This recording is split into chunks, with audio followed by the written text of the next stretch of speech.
حدیث نمبر 398 398 عن سهل بن حنيف رضی اللہ عنہ عن النبی صلی اللہ علیہ وآلہ وسلم قال، حضرت سہل بن حنیف رضی اللہ تعالیٰ عنہ روایت فرماتے ہیں کہ نبی اکرم صلی اللہ علیہ وآلہ وسلم نے ارشاد فرمایا، من سأل اللہ الشہادۃ بصدق بلغہ اللہ منازل الشہداء، جو آدمی سچے من سے، سچائی سے، سیریسنس کے ساتھ،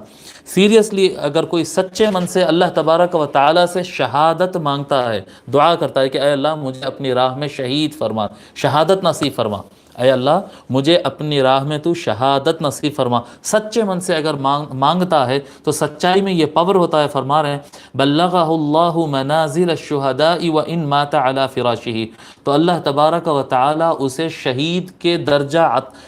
کا درجہ عطا فرما دیتا ہے، اگرچہ اس کا انتقال بستر پر کیوں نہ ہو۔